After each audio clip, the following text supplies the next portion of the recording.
નમસ્કાર બધાને.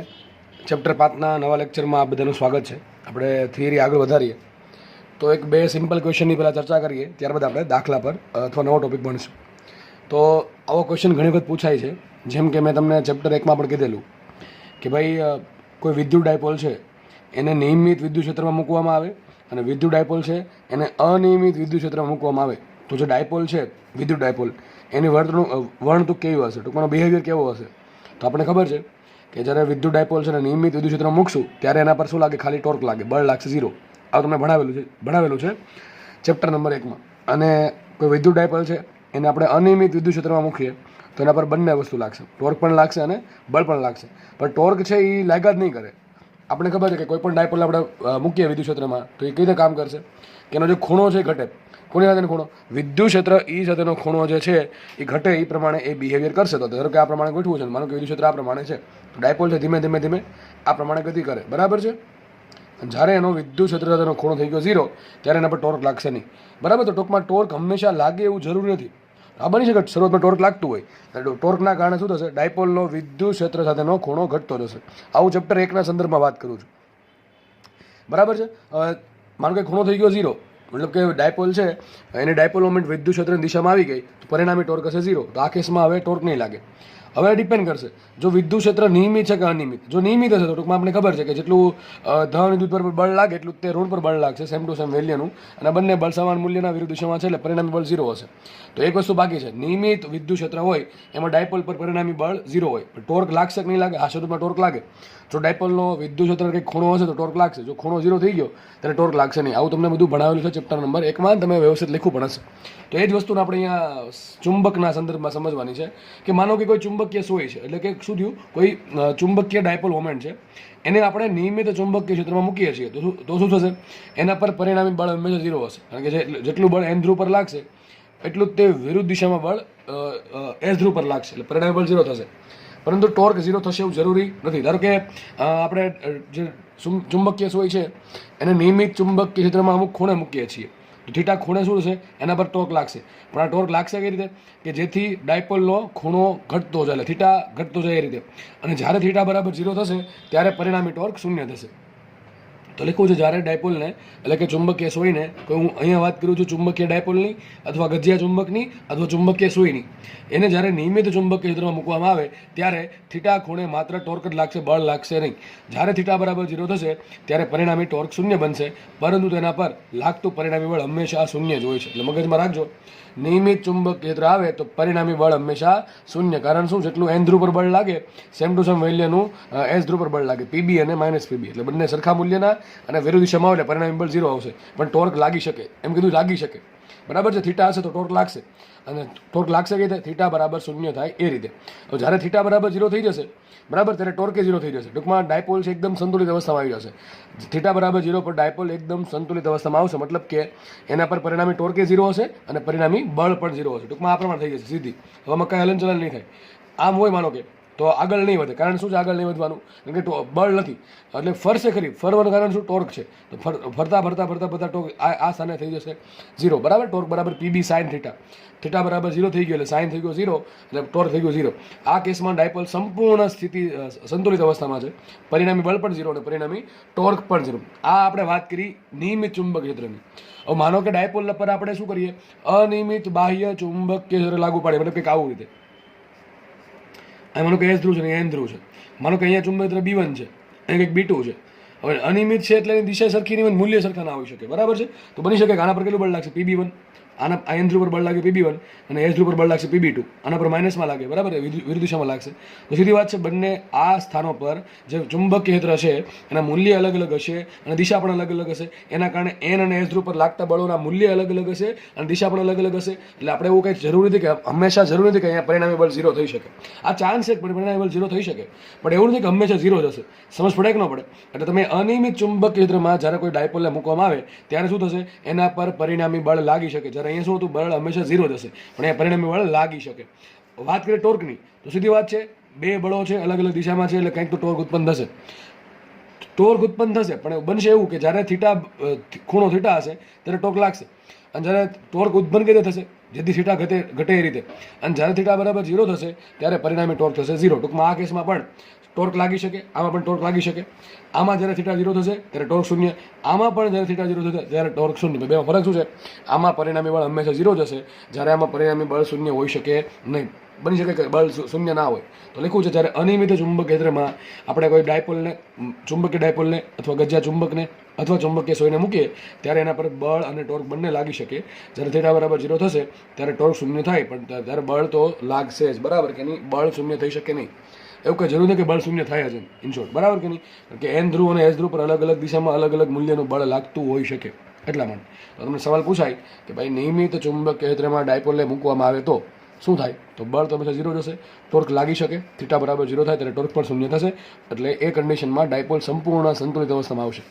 અને જો અનિયમિત ચુંબક ક્ષેત્રમાં મૂકવામાં આવે તો ડાયપોલ પર બળ તો લાગવાનું જ છે હંમેશા. કારણ શું એનું? અનિયમિત છે એટલે તમે એવું ધારી ના શકો કે એસ પર ને એન પર બી સરખા હશે, બરાબર? અનિયમિત છે એટલે વેલ્યુ ડેફિનેટલી અલગ અલગ હશે. આ એવું નથી કે ભાઈ બળ 0 ના થઈ શકે. બળ બની શકે કદાચ કે ભાઈ એસ અને એન પર જે બી છે એ સરખા મૂલ્યના હોય અને વિરુદ્ધ દિશામાં બળ લાગતો તો ચાન્સ રહે એમ કહું છું, બરાબર? ચાન્સ રહેશે, પણ નોર્મલી તો બળ લાગશે જ. કારણ શું? કે ભાઈ અનિયમિત છે એટલે મોટા ભાગે આપણે એવું ધારી શકીએ કે ભાઈ એસ ધ્રુવ પર અને એન ધ્રુવ પર જે બી હશે એ કેવા હશે? બાહ્ય બી અલગ અલગ હશે. એટલા માટે બળ લાગવાનું છે અને ટોર્ક પણ લાગવાનું છે. ક્યાં સુધી? થીટા બરાબર 0 ન થાય ત્યાં સુધી. અને જેવો થીટા 0 થયું એટલે ટોર્ક 0 થઈ ગયું, પણ બળ 0 થશે નહીં. અહીંથી તમને સ્ટેટમેન્ટ આધારિત દાખલા આવી શકે, સોરી ક્વેશ્ચન આવી શકે છે, બરાબર છે? અને સેમ ટુ સેમ વસ્તુ ચેપ્ટર 1માં પણ આ જ વસ્તુ ભણાવેલી છે. તમને જે લોકોને રિવિઝન કર્યું છે કે યાદ હશે એને ખબર રહેશે હું શું કહેવા માંગુ છું, બરાબર છે? ઓકે, ચલો આપણે આગળ વધીએ. હવે નેક્સ્ટ ટોપિક ભણીએ આપણે. નેક્સ્ટ ટોપિકમાં એવું છે કે ભાઈ માનો કે તમારી પાસે કોઈ ગજ્યો ચુંબક છે, બરાબર? માનો કે આ પેન લઈ લઈએ. એ પેન સપોઝ ગજ્યો ચુંબક છે. હવે તમને દાખલા શું કરે ખબર છે? દાખલામાં એવું પૂછશે કે આ ગજ્યા ચુંબકના 2 ટુકડા કરી નાખ્યા, બરાબર? 2 ટુકડા કરી નાખ્યા છે. તો આ ટુકડા કરવાથી ચુંબકનું ધ્રુવમાનમાં કંઈ ફેરફાર થાય કે નહીં? ચુંબકની ચૂડામણીમાં કંઈ ફેરફાર થાય કે નહીં? આ બે મેઇન વસ્તુ આપણે ભણવાની છે અત્યારે, બરાબર? તો આપણે તમને યાદ હશે શરૂઆતના લગભગ પહેલા કે બીજા લેક્ચરમાં મેં તમને સમજાવ્યું હતું કે ગજિયા ચુંબકનું જે ધ્રુવમાન છે એ ગજિયા ચુંબકના આડછેદના એરિયા પર ડિપેન્ડ કરે, એની લંબાઈ પર ડિપેન્ડ કરે નહીં. બહુ મહત્વની વાત છે. શું કહું છું? ગજિયા ચુંબકનું જે ધ્રુવમાન છે એટલે કે એન ધ્રુવ અને એસ ધ્રુવ ની જે પ્રબળતા છે જેને આપણે સિમ્પલ કહીએ ધ્રુવમાન, બરાબર? કે તો એ જે ધ્રુવમાન છે પી એ એરિયા પર ડિપેન્ડ કરે. કોના એરિયા પર? આ ગજ્યો ચુંબક છે એના આડછેદના એરિયા પર. એની લંબાઈ આરે એને કંઈ લેવા દેવા છે નહીં. એટલે મતલબ સમજો તમે, પી ક્યારે બદલે? જો ગજિયા ચુંબકનો એરિયા બદલે તો જ તે ધ્રુવમાન બદલશે. લંબાઈ વધે કે ઘટે ગજિયા ચુંબકના ધ્રુવમાનને કંઈ લેવા દેવા છે નહીં. તો બહુ સિમ્પલ રીતે સમજાવું છું કે માનો કે ગજિયો ચુંબક છે, એક ધ્રુવ છે એન, એક ધ્રુવ છે એસ. એન ધ્રુવનો ધ્રુવમાન છે +p, બરાબર છે? અને એસ ધ્રુવમાન છે -p. આ જે +p ને -p છે એટલે કે જે ધ્રુવમાન p છે એને કોની યાર લેવા દેવા છે? આ આડછેદનો એરિયા જે દેખાય તમને એના યાર લેવા દેવા છે. એ પ્રમાણે અહીંયા પણ એરિયા હશે. લંબાઈ યાર કોઈ લેવા દેવા છે તો લખ્યું છે p પ્રપોર્શનલ ટુ l છે, sorry p proportional two a છે, પણ p પ્રપોર્શનલ ટુ l⁻0, મતલબ કે લંબાઈથી સ્વતંત્ર છે. હવે માનો કે આ ગજ્યો ચુંબક છે, સિમ્પલ ગજ્યો ચુંબક છે, એના બે વચ્ચેથી ઘટકા કરી નાખું, આ રીતે, બરાબર? આપણે ઘટકા કરી નાખું તો શું થઈ ગયું?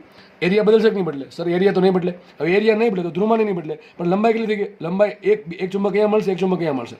યાદ રાખો, તમે કોઈ પણ ગજિયા ચુંબકના ગમે એટલા ટુકડા કરો એમાં હંમેશા એન અને એસ ધ્રુવ સાથે જ રહેશે. આ આપણને બધાને ખબર જ છે, બરાબર છે? કે ચુંબકના ટુકડા ગમે એટલા કરવામાં આવે હંમેશા એમાં એન અને ધ્રુવ, એસ ધ્રુવ અને એન ધ્રુવ હંમેશા સાથે જ હશે. ટૂંકમાં તમે એન અને એસ ધ્રુવને ટુકડા કરીને અલગ કરી શકો નહીં, ક્યારેય પણ કરી શકશો નહીં, બરાબર? ટૂંકમાં એ શોર્ટમાં એ કહેવા માંગુ છું કે એન ધ્રુવ હશે તો ત્યાં જોડે જોડે ચુંબકમાં એસ ધ્રુવ પણ હશે, બરાબર? તો ચલો સમજીએ આપણે. તો હવે આપણે આ વાત કરી ધ્રુવમાનની. હવે વાત કરીએ ગજ્યા ચુંબકની ચૂડામણી. ટુકડા કરવાથી ધ્રુવમાનમાં શું ફરક પડતો? બે વસ્તુ આવે. જો ટુકડા કરવાથી એરિયા બદલશે તો ધ્રુવમાન બદલશે, જો ટુકડા કરવાથી લંબાઈ બદલશે તો ધ્રુવમાન બદલશે નહીં. વાત કરીએ ચૂડામણી કે ભાઈ ગજિયા ચુંબકના મેં ટુકડા કર્યા તો ચૂડામણીમાં શું ફેરફાર આવે? તો આપણે ખબર છે ગજિયા ચુંબક માટે ચૂડામણી શું આવે? m = pl. હવે જો ટુકડા કરો, જો p બદલતું હોય તો પણ m બદલશે, જો l બદલતું હોય તો પણ m બદલશે, અને જો બંને બદલતું હોય તો પણ m બદલશે. ખબર પડે કે ન પડે? ઇન શોર્ટ કહેવા શું માંગુ છું, ગજિયા ચુંબકના તમે ટુકડા કર્યા, જો એનો એરિયા બદલો આડછેદનો તો ધ્રુવમાન બદલશે. જો ખાલી લંબાઈ બદલે છે, એરિયા બદલતો નથી તો ધ્રુવમાન નહીં બદલે. હવે વાત કરીએ ગજિયા ચુંબકની ચૂડામણી કે ભાઈ તમને પ્રશ્ન આવો પૂછશે, એ ગજિયા ચુંબકના ટુકડા કરી નાખ્યા, ટુકડા કરવાથી ચૂડામણીમાં કેટલો ફરક આવે? તો ચૂડામણી કહેવાય કોને? m = pl ને. હવે માનો કે ટુકડા કરવાથી જો એરિયા બદલશે તો પી બદલશે અને પી બદલશે તો એમ બદલશે. માનો કે બીજો કેસ કયો કે ટુકડા કરવાથી લંબાઈ બદલી તો પણ એમ બદલશે. અને ત્રીજો કેસ ટુકડા કરવાથી જો પી પણ બદલે છે એલ પણ બદલે છે તો પણ ચુડામો બદલશે. ટૂંકમાં ચુડામોમાં ફેરફાર બે રીતે આવે, પી બદલવાથી અથવા એલ બદલવાથી અથવા બંને બદલવાથી. ઇન શોર્ટ તમારે ત્રણેય કેસ જોવા પડે. જ્યારે આમાં શું કરવું પડે, ધ્રુવમાનમાં એક જ કેસ જોવાનો. જો એરિયા બદલશે તો ધ્રુવમાન બદલશે, જો લંબાઈમાં વધઘટ થાય પણ એરિયામાં કંઈ ચેન્જીસ ન આવે તો ધ્રુવમાન નહીં બદલે. હવે ધ્રુવમાન બદલે તો પણ એમ બદલે ચુડામો, જો એલ બદલે તો પણ ધ્રુવમાન બદલે. સોરી, ફરીથી બોલું છું, જો ધ્રુવમાન બદલશે પી તો પણ ચુડામો એમ બદલશે, જો ચુંબકની લંબાઈમાં વધઘટ થાય તો પણ એમમાં બદલશે, અને ધ્રુવમાન અને લંબાઈ બેમાં ચેન્જીસ આવતા હોય તો પણ ચુડામોમાં બદલાવ આવશે. આ વસ્તુ આપણે એક એક્ઝામ્પલથી સમજીએ તો વધારે આપણને મગજમાં ઉતરશે. અને બને તો ટોપિકને ગોખવાનો જરા પણ પ્રયત્ન કરવો નહીં, કારણ કે દાખલા ગમે રીતના પૂછશે. આપણને જેટલું સમજેલું હશે વ્યવસ્થિત એટલું તમને વધારે ક્લિયર કટ આઈડિયા આવશે. ચલો શું કહે છે જો, રકમ વાંચીએ આપણે. ગજિયા ચુંબકના તેની લંબાઈને લંબ, ખાસ શબ્દ વાંચો, શું કીધું, લંબાઈને લંબ 3 ભાગ કરવામાં આવે છે. માનો કે દોર્યું છે મેં, એક ગજિયો ચુંબક છે, એનો એસ ધ્રુવ ધારો કે અહીંયા છે, એન ધ્રુવ અહીંયા છે, ધારો કે લંબાઈ છે એની કેટલી એન એલ છે, બરાબર, અને લંબાઈ એલ છે. જે એનો એસ ધ્રુવ છે, માનો કે ટુકડા કર્યા પહેલા એનું ધ્રુવમાન -p છે, અને એન ધ્રુવ છે, ધારો કે એનું ટુકડા કર્યા પહેલા ધ્રુવમાન +p છે, તો આ ગજિયા ચુંબકની ચુડામો કેટલી આવશે, m બરાબર pl, બરાબર, p ઇન્ટુ પ્લસ ધ્રુવમાન p ગુણ્યા 2 ધ્રુવ વચ્ચે અંતર, આવું તમને શીખવાડ્યું છે, m બરાબર pl. તો આટલી ચુડામો હતી. હવે ક્વેશ્ચન એમ છે કે આ ગજિયા ચુંબકના તેની લંબાઈને લંબ 3 ભાગ કર્યા. તો ક્વેશ્ચન વાંચીએ આપણે. આ ચુંબક માટે ચુડામો એમ તથા ધ્રુવમાન p છે, એવું લખવું પડશે. કોની આની વાત કરે છે, આમાં લખી નાખો.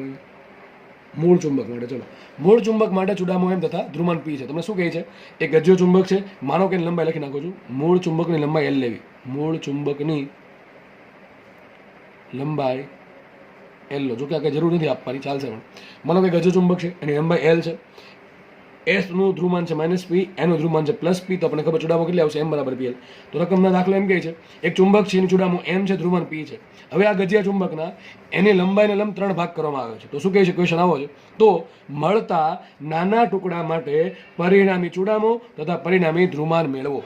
આપણે એક વિચારીએ, ચલો શું થશે. માનો કે ગજિયો ચુંબક છે, બરાબર છે, એ આ પ્રમાણે લંબાઈ છે એની, માનો કે એલ લંબાઈ છે, આ એસ ધ્રુવ, આ એન ધ્રુવ, આ -p છે, આ +p છે, અને આનું ચુડામો શું આવશે, m બરાબર p ઇન્ટુ એલ. હવે આપણે કરીએ છીએ આ ચુંબકના ટુકડા કઈ રીતે કરશું, ખાસ સમજવાનું છે. એની જે લંબાઈ છે એને લંબ કરશું. તો લંબ કેમ આમ થાય ને, આ પેલો ટુકડો, આ બીજો ટુકડો, આ ત્રીજો ટુકડો, બરાબર, આ પહેલો ટુકડો થઈ ગયો, આ બીજું થઈ ગયું, અને આ ત્રીજો થઈ ગયો. બે એ સાઈડમાં દોર્યા છે. જો કે તમારે દોરવાની જરૂર નહીં પડે, આ તો જસ્ટ તમને સમજવા માટે મેં દોર્યું છે. વિચારો, તો આ પ્રમાણે 3 ટુકડા મને મળ્યા. વિચાર કરો, 3 ટુકડામાં બદલાનું શું, એરિયા બદલાશે. વિચારો, તમે આમ ટુકડા કરો, આ તમારે ભાઈ આ પેન છે, એ પેના 3 ટુકડા લંબાઈને લંબ કરો, એક આ ટુકડો, એક આ ટુકડો, અને એક આ ટુકડો. તો જે નાનો ટુકડો મને કાટલો મળ્યો, આ ટુકડો જે નાનો મળશે એનો એરિયા બદલશે કે નહીં બદલે, એરિયા કોઈ બદલવાનો નથી. ધારો કે આનો એરિયા એ છે, તમે લંબાઈને લંબ 3 ટુકડા કરો તો આનો પણ બધાનો એરિયા કેટલો રહેશે, એરિયા એ જ રહેશે. દરેક ટુકડાનો એરિયા કેટલો હશે, એ હશે. તો ચલો, લંબાઈ બદલી હશે, લંબાઈ તો બદલશે. આની લંબાઈ કેટલી આવશે, l/3, આની લંબાઈ આવશે l/3, અને આની પણ લંબાઈ આવશે l/3. આપણે કોઈ એક ટુકડા માટે ચુડામો શોધવાનું છે અને એક ટુકડા માટે ધ્રુવમાન શોધવાનું છે. તો ધ્રુવમાન ક્યારે બદલે, વિચાર કરો. લંબાઈ બદલવાથી ધ્રુવમાન બદલે ના સર, મેં હમણાં સમજાવ્યું છે કે ધ્રુવમાન ક્યારે બદલે, જો ચુંબકનો આડછેદનો એરિયા બદલે તો જ ધ્રુવમાન બદલે. લંબાઈ બદલવાથી એને કાંઈ ફરક પડતો નથી. તો વિચાર કરો, આ પ્રમાણે ટુકડા કરશો તમે, 3 ટુકડા કર્યા, તો આ ચુંબકનો જે સાઈડનો એરિયા છે એ બદલશે સર, કોઈ બદલાવ નહીં આવે. બદલાવ નહીં આવે તો એરિયા કેવો થઈ ગયો છે, તો લખું છે અહીંયા, અહીં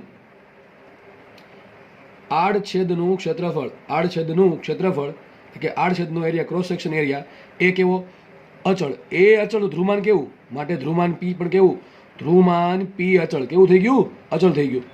લંબાઈ બદલી કે ન બદલી, આ લંબાઈ બદલી ગઈ. લંબાઈ થઈ જશે કેટલી, l/3. શું થઈ જશે, લંબાઈ થઈ ગઈ l/3. સમજ પડે કે ન પડે. તો ચાલો આ ટુકડો વિચારીએ, તો આ ટુકડામાં ધ્રુવમાન કેટલું રહેશે, -p +p જ રહેશે. કારણ શું, એરિયા બદલતો નથી. આ એસ ધ્રુવ આવશે, એન ધ્રુવ આવશે, અહીંયા SN, અહીંયા આવશે SN. યાદ રાખો, એસ અને એન કોઈ છૂટા પડે નહીં. એટલે આ ટુકડો છે ને એરિયા કેટલો થઈ ગયો, એ છે, તો આ ધ્રુવમાન કેટલું છે, -p થાય, કેટલો આવશે, -p જ આવશે. અહીંયા પણ આવશે -p, અહીંયા આવશે +p. આના પર પણ ધ્રુવમાન -p +p, આના માટે પણ -p ને +p. તો સર બદલ્યું શું, બદલ્યું ખાલી લંબાઈ બદલી. શું બદલી, લંબાઈ બદલી. ચલો, તો દાખલા પૂછાય તમને કે આપેલ કેસમાં ધ્રુવમાનનું મૂલ્ય કેટલું આવશે, તો જેટલું પહેલાં હતું એટલું જ રહેશે. ટૂંકમાં ધ્રુવમાન કેટલું આવશે, p જ આવશે. બીજી વાત કરીએ સર, ચુડામો પણ બીજું છે મને, તો આપણે પરિણામી ધ્રુવમાન શું મળશે, p જ મળશે. ટૂંકમાં જે નાનો ટુકડો મેળવો એના માટે ધ્રુવમાન રહેશે p, કારણ કે એરિયા બદલો નથી. એની ચુડામો શું આવે, ચુડામો સૂત્ર શું આવે, ચુડામો બરાબર પરિણામી ચુડામો m' બરાબર શું આવશે, ધ્રુવમાન કેટલું છે આનું ધ્રુવમાન કેટલું, p ને ગુણ્યા 2 ધ્રુવ વચ્ચે અંતર l/3, તો pl/3 શું આવશે આન્સર, માટે આન્સર m/3. મતલબ કે ચુંબકના 3 ટુકડા કરવાથી સાબિત શું થયું? ચુંબકના તેની લંબાઈને લંબ 3 ભાગ કરવાથી ધ્રુવમાન કેવું થઈ ગયું? અચળ થઈ ગયું. લંબાઈ કેટલી થઈ ગઈ? ત્રીજા ભાગની થઈ ગઈ. આપણે ખબર છે ચૂડામો કોના પર બે વસ્તુ પર ડિપેન્ડ કરે, પી પર ને એલ પર. આ પી નથી બદલતું, જે નાનો ટુકડો છે એના માટે પી બદલું નહીં, પણ લંબાઈ કેટલી થઈ ગઈ? ત્રીજા ભાગની. તો સીધી વાત છે કે જેની ચૂડામો છે, નવી ચૂડામો, એ કેટલી હશે? મૂળ ચુંબક કરતાં ત્રીજા ભાગની હશે. કેટલી હશે? મૂળ ચુંબક કરતાં ત્રીજા ભાગની હશે. આવડે કે ન આવડે? સિમ્પલ દાખલાઓ છે, બરાબર છે. ચલો બીજો કેસ લઈએ આપણે. તો હમણાં જે આપણે વસ્તુ તમને સમજાવી એને મારે શોર્ટ એન્ડ સિમ્પલમાં કેવી હોય તો આ એક લાઈન તમને યાદ રાખજો. જો ગજિયા ચુંબકના તેની લંબાઈને લંબ, એટલે કઈ રીતે લંબાઈને લંબ ટુકડા કરશો તો એરિયા બદલાશે કે નહીં બદલાય? નહીં બદલાય, બરાબર કે નહીં? હમણાં આપણે જોયું કે લંબાઈને લંબ ટુકડા કરીએ કોઈ પણ વસ્તુના તો એનો આડછેદનો એરિયા બદલાશે નહીં. તો આપણે લખ્યું છે જો ગજિયા ચુંબકના તેની લંબાઈને લંબ, એટલે કે શું થશે? એરિયા બદલાશે નહીં. એવા કુલ n સરખા ભાગ, હમણાં કેટલા ભાગ કર્યા? 3 ભાગ કર્યા. ધારો કે આવા n ભાગ કર્યા મેં. ગજિયા ચુંબક છે એની લંબાઈને લંબ મેં n ભાગ કર્યા. હવે nની સંખ્યા કોઈ પણ હોઈ શકે, 2 હોઈ શકે, 3, 4, 5, 6, કોઈ પણ હોઈ શકે. તો થશે શું? આ નવા ચુંબક માટે ધ્રુવમાન બદલાશે નહીં, બરાબર કે નહીં? કેમ ધ્રુવમાન નહીં બદલાય? ધ્રુવમાન એટલા માટે નહીં બદલાય કારણ કે એરિયા બદલાતો નથી. શું નહીં બદલાય? એરિયા અચળ. એ અચળ એટલે ધ્રુવમાન કેવું થઈ ગયું? અચળ. તો જે નવો નાનો ટુકડો મળશે, બરાબર, આપણે હમણાં કેસ જોયો 3 ટુકડાવાળો કેસ, એમાં મેં લંબાઈને લંબ 3 ટુકડા કર્યા તો ધ્રુવમાન બદલાણું નહીં. એનું કારણ શું? એરિયા બદલાતો નથી. જો એરિયા બદલાય તો જ ધ્રુવમાન બદલાય. જો એરિયા ના બદલાય તો ધ્રુવમાન રહેશે અચળ. જો લંબાઈ બદલાય તો ધ્રુવમાનને કાંઈ લેવા દેવા છે નહીં, બરાબર છે. તો સમજીએ આપણે ગજિયા ચુંબકના લંબાઈને લંબ n ટુકડા કર્યા તો શું થશે? એમાં એરિયા કોઈ બદલાવ નહીં આવે, એરિયામાં બદલાવ નહીં આવે. તો જો નવું નાનો ચુંબક છે એના માટે ધ્રુવમાન બદલાશે નહીં, પણ લંબાઈ કેટલી થઈ જશે? લંબાઈ થઈ જશે નવી લંબાઈ l/n. લખું છું નવી લંબાઈ કેટલી હશે? મૂળ લંબાઈ કરતાં n ભાગની. સીધી વાત છે. l લંબાઈનો ચુંબક હતો એને તમે n ભાગ કરો છો લંબાઈને લંબ, તો નવા ચુંબક છે એની નવી લંબાઈ કેટલી આવશે? l/n આવશે. તો એક તો વાત ચૂડામોની કરી, ધ્રુવમાનની કરી, ધ્રુવમાન બદલાશે નહીં. હવે વાત કરીએ ચૂડામો શું આવે? m બરાબર p × l પરથી, m બરાબર pl પરથી. તો જે નવું ચુંબક નાનું મળશે, બરાબર છે, એમાં p તો બદલાતું નહીં, પણ લંબાઈ થઈ ગઈ n ભાગની થઈ. તો સીધી વાત છે કે જે નવું m' મળશે એ કેટલું હશે? મૂળ ચૂડામો કરતાં n ભાગનું. લખ્યું છે નવા નાના ચુંબક માટે ચૂડામો કેટલી આવશે? m' બરાબર કેટલી આવશે? p રહી ગયું એમને, મને l કેટલું આવશે? l/n, બરાબર ને? તો શું આવશે? ટૂંકમાં n ભાગની થશે. ટૂંકમાં 100% તમારે યાદ રાખવાનું છે કે ગજિયા ચુંબકના લંબાઈને લંબ ભાગ કરશું તો એરિયા નહીં બદલાય, ખાલી લંબાઈ બદલાશે. લંબાઈ બદલાશે તો ધ્રુવમાનમાં કોઈ ફરક નહીં પડે, ધ્રુવમાન કેવું રહે? અચળ રહી, અને લંબાઈ થઈ જશે l/n. પણ જે ચૂડામો છે એ બે વસ્તુ પર ડિપેન્ડ કરે, ધ્રુવમાન પર પણ કરે અને લંબાઈ પર પણ કરે. જો ધ્રુવમાન બદલાણું તો પણ બદલાય એમ, જો લંબાઈ બદલાય તો પણ બદલાય, અને જો બંને બદલાય તો પણ બદલાશે. તો અહીંયા તો ખાલી ધ્રુવમાન બદલતું નથી, શું બદલાય? ખાલી લંબાઈ બદલાય છે, એટલે ચૂડામો પણ બદલાશે. તો ચૂડામો અહીં લંબાઈ થઈ ગઈ n ભાગની, તો ચૂડામો પણ આવશે n ભાગનો. ચલો આગળ વધીએ, બીજો કેસ લઈએ. બીજા કેસમાં આવું છે, માનો કે આ ગજિયો ચુંબક છે, બરાબર છે. હવે એનો છે ને આમ ઊભા ભાગ નથી તો આડા ભાગ કરો. બની શકે ના બની શકે? બની શકે ભાઈ. તમે એના લંબાઈને લંબ નથી ભાગ કરતા. કેમ કરો છો? લંબાઈને સમાંતર ભાગ કરો છો. સમજ પડે કે ન પડે? એ ગજિયો ચુંબક છે, તમે એના લંબાઈને લંબ ભાગ નથી કરતા. કેમ ભાગ કરો છો? આ પ્રમાણે સમાંતર ભાગ, ટૂંકમાં આમ કાપી નાખવાનું છે. તો કેસ લીધો છે મેં અહીંયા તમને સમજાવવા માટે. ચલો કેસ કંઈક આવો છે. એક ગજિયા ચુંબકના તેની લંબાઈને સમાંતર 3 ભાગ કરવામાં આવે છે. આ ચુંબક માટે ચૂડામો n તથા ધ્રુવમાન p છે. શું કહે છે? એક મેન ચુંબક હતો, મૂળ ચુંબક. એ મૂળ ચુંબક માટે ચૂડામો m છે, ધ્રુવમાન p છે. આ જે મૂળ ચુંબક છે, મોટો ચુંબક, એનું શું કર્યું આપણે? લંબાઈને સમાંતર 3 ભાગ કર્યા. દેખાય છે 3 ભાગ, 1, 2, 3 ભાગ કરવામાં આવે છે. તો નાના ચુંબક જે મળતું નાનું ચુંબક છે એના માટે પરિણામે ચૂડામો તથા ધ્રુવમાન મેળવો. એ લખ્યું છે મેં. જો એક મોટો ચુંબક છે, એની લંબાઈ કેટલી છે? એની લંબાઈ છે l. કેટલી છે? લંબાઈ છે m. ધારો કે જે s ધ્રુવ છે એનું ધ્રુવમાન -p છે, અને જે n ધ્રુવ છે એનું ધ્રુવમાન +p છે. ટુકડા કર્યા પહેલાની વાત છે. ચૂડામો કેટલી આવશે? એની ચૂડામો આવશે m બરાબર pl. કેટલી આવશે? m બરાબર pl. આટલી ચૂડામો આવે, શરૂઆતમાં આટલી આવશે. હવે આપણે શું કર્યું? આ ચુંબકના લંબાઈને સમાંતર 3 ભાગ કર્યા. તો લખવું હોય સીધી વાત છે ભાઈ, સીધી વાત છે. આડછેદનો એરિયા ઘટી જશે કે નહીં ઘટે? 100% ઘટશે. કેટલો થઈ જશે? તો 3 ટુકડા કર્યા છે તો એરિયા થઈ જશે ત્રીજા ભાગનો. કેટલો થઈ જશે? ત્રીજા ભાગનો. અહીંયા કેટલો એરિયા છે? આ એરિયા a છે, પણ આ એરિયા થઈ ગયો a/3. કેટલો એરિયા થઈ ગયો? a/3. લખું છે અહીંયા. અહીં એરિયા થશે ત્રીજા ભાગનો. આપણને ખબર છે ધ્રુવમાન કોના પર ડિપેન્ડ કરે? એરિયા પર. મેં તમને હમણાં કીધું કે જો એરિયા બદલે તો ધ્રુવમાન બદલે, જો લંબાઈ બદલશે ધ્રુવમાનમાં કોઈ ફરક નહીં પડે. તો અહીંયા એરિયા તો બદલો ડેફિનેટલી, લંબાઈ બદલશે સર? લંબાઈ નહીં બદલે. વિચાર કરો, આ એક નાનો ટુકડો મળ્યો, એક પછી વચ્ચેનો અને ત્રીજો અહીં સાઈડમાં દોર્યા છે. 3 ટુકડા માટે લંબાઈ કેવી આવશે? સરખી આવશે. 3 ટુકડા માટે લંબાઈ કેવી? સરખી. લખું શું લખાય અહીંયા? l અચળ. શું છે અહીંયા? l અચળ છે, પણ એરિયા ઘટી ગયો, એરિયા થઈ ગયો ત્રીજા ભાગનો. તો ધ્રુવમાન પ્રપોર્શનલ ટુ a હોય એટલે ધ્રુવમાન પણ ત્રીજા ભાગનું થશે. તો માનો કે આ s ધ્રુવ છે, એનું ધ્રુવમાન -p હતું, તો આ s ધ્રુવનું ધ્રુવમાન કેટલું થઈ જશે હવે? -p/3. અને આ જે એન ધ્રુવ આવશે એનું ધ્રુવમાન થશે +p/3, કારણ કે એરિયા થઈ ગયો ત્રીજા ભાગનો એટલા માટે. તો બહુ સિમ્પલ વસ્તુઓ સમજાવું છું તમને, આરામથી તમને સમજણ પડવી જોઈએ. તો આમાં શું આન્સર આવે, મતલબ આન્સર આવી ગયો છે કે પી ડેશ જે હશે, પી ડેશ કેટલું હશે, નવું ધ્રુવમાન. શું લખાય, નવું ધ્રુવમાન. ધ્રુવમાન પી ડેશ શું આવશે, પી ડેશ બરાબર આવશે મૂળ ધ્રુવમાન કરતા ત્રીજા ભાગનું. હવે વાત કરીએ ચૂડામોની, બરાબર છે. ધ્રુવમાન શું કામ ઘટી ગયું, કારણ કે એરિયા ઘટી ગયો. એટલે વાત કરીએ ચૂડામોની. ચૂડામોનું સૂત્ર શું આવે, m = pl પરથી, m = pl પરથી. ચલો માનો કે નવી ચૂડામો છે m ડેશ, m ડેશ બરાબર શું આવશે, નવું ધ્રુવમાન. આ ચુંબક માટે ધ્રુવમાન શું છે, -p/3 ને +p/3. ધન લેવો તો ધન આવશે p/3 ઇન્ટુ બે ધ્રુવો વચ્ચે કેટલું અંતર છે, બે ધ્રુવો વચ્ચે l અંતર છે. તો ચૂડામો શું આવશે, p/3 × l, મતલબ શું થયો, pl/3. કેટલું આવશે, pl/3, મતલબ શું થઈ ગયું, ત્રીજા ભાગની. તો જો આ કેસમાં પણ ચૂડામો ત્રીજા ભાગની જ થાય છે.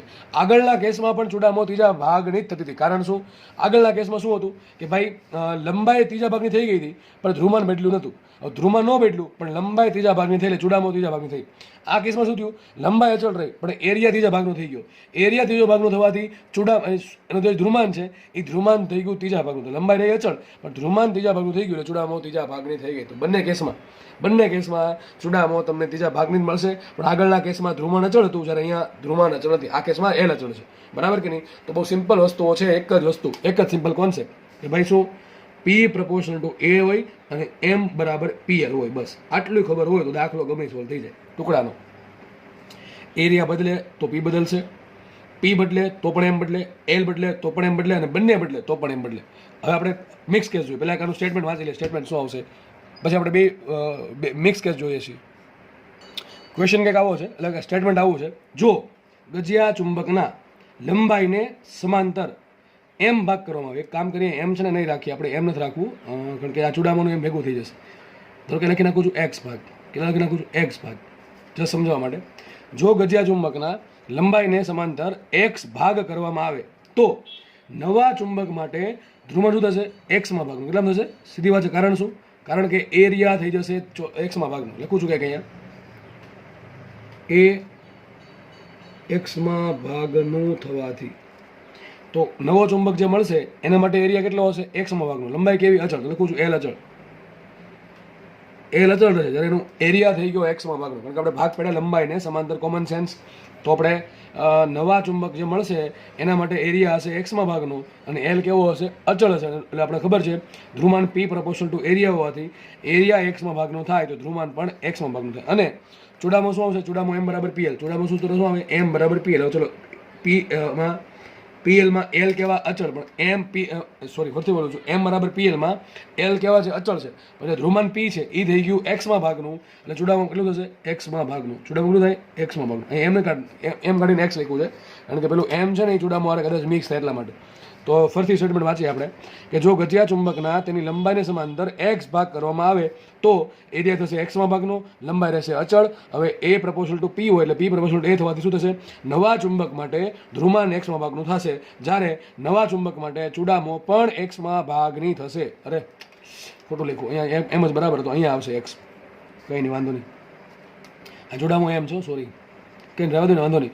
તમારે આમ લખો, નવા ચુંબક માટે ચૂડામો કેટલી થશે, ચૂડામો પણ x માં ભાગની. ઓકે, x માં ભાગની થશે, કારણ કે અહીંયા લંબાઈ અચળ છે પણ P x માં ભાગનું થયું એટલા માટે m x માં ભાગનું થશે. ચલો નેક્સ્ટ કેસ, દાખલો બહુ મસ્ત છે. ચલો શું કહેજો, ગજિયા ચુંબક માટે ચૂડામો m તથા ધ્રુવમાન P છે. આગળ વધીએ. આ ગજિયા ચુંબકના પહેલા શું કર્યું, લંબાઈને લંબ A ભાગ કર્યા. શું કર્યું, લંબાઈને લંબ A ભાગ. ચલો માનો કે ગજિયો ચુંબક ફટાફટ દોરું છું, કે દોરવા જરૂર ના પડે, ફટાફટ તમારા માટે દોર દઉં છું હું. આ S ધ્રુવ, આ N ધ્રુવ, આ ધ્રુવમાન કેટલું, -p, માનો કે આ ધ્રુવમાન +p છે, લંબાઈ ધારો કે L છે. હવે શું કર્યું, એ ગજિયા ચુંબકના શું કર્યું, લંબાઈને લંબ A ભાગ કર્યા. શું કર્યું, લંબાઈને લંબ A ભાગ. દાખલો કે આવશે, નાનો ચુંબક કેવો આવશે, નાનો ચુંબક આવો આવશે, નાનો ચુંબક આવો આવશે, બરાબર છે. લંબાઈ કેટલી થઈ જશે, લંબાઈ થશે L/A. કેટલી થશે, લંબાઈ L/A. એરિયા બદલશે નહીં બદલે, સર એરિયામાં કોઈ બદલાવ નહીં આવે. એરિયા જો નહીં બદલે તો અહીંયા S ધ્રુવનો S રહેશે, અહીંયા N નો N રહેશે, અહીંયા આવશે -p, અહીંયા આવશે +p. આવડે કે ન આવડે, આવું સિમ્પલ વસ્તુ છે. કારણ કે એરિયા બદલો નહીં તો ધ્રુવમાન પણ બદલશે નહીં.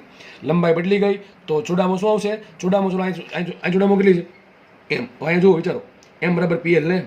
હવે અહીંયા આપણે સૂત્ર મૂકીએ તો m = pl વાળું સૂત્ર મૂકશું તો ચૂડામો શું આવશે, ચૂડામો m બરાબર, જો m ડેશ કહું છું, m ડેશ બરાબર શું આવશે, p રહી ગયું એમને, અને લંબાઈ થઈ ગઈ L/A. તો ચૂડામો ટૂંકમાં કેટલી થઈ ગઈ, m/A. ટૂંકમાં આપણે હમણાં ભણ્યા કે ભાઈ આ પ્રમાણે ભાગ પડીએ એન ભાગ, તો ચૂડામો એનમાં ભાગ નહીં થાય, પણ ધ્રુવમાન બદલે નહીં.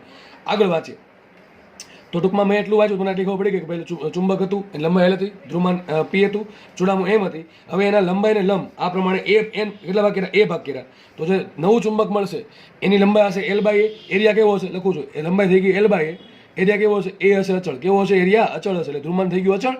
પણ ચૂડામો શું આવશે? ચૂડામો આવશે પીએલ અપોન પીએલ જેવું, એમ બરાબર પીએલ પરથી શું આવશે? પી રહી ગયું પી અને લંબાઈ રહી ગઈ એલ બાય, એટલે ચૂડામો થઈ જશે એમ બાય. એટલે ટૂંકમાં ચૂડામો એમાં એમાં ભાગની થઈ જે મૂળ ચૂડામો હતી એના કરતાં એમાં ભાગની થઈ. આગળ વધી, આગળ કંઈક લખે છે એ લોકો, શું કહે છે જુઓ. ત્યારબાદ મળતા નવા ચુંબક, આની વાત કરે છે. આજે નવું ચુંબક મળ્યું, મળતા ચુંબકના લંબાઈને સમાંતર બી ભાગ કર્યા. હવે શું કર્યું? આજે નાનું ચુંબક મળ્યું એમાં શું કર્યા? લંબાઈને સમાંતર બી ભાગ કર્યા. ટૂંકમાં આમ ભાગ પાડવાનો છે, આ રીતે. હવે કેટલા ભાગ પાડવાના છે? બી ભાગ. ચલો બી ભાગ પાડીએ તો મને આવું કંઈક ચુંબક મળશે, પાતળું એવું એકદમ.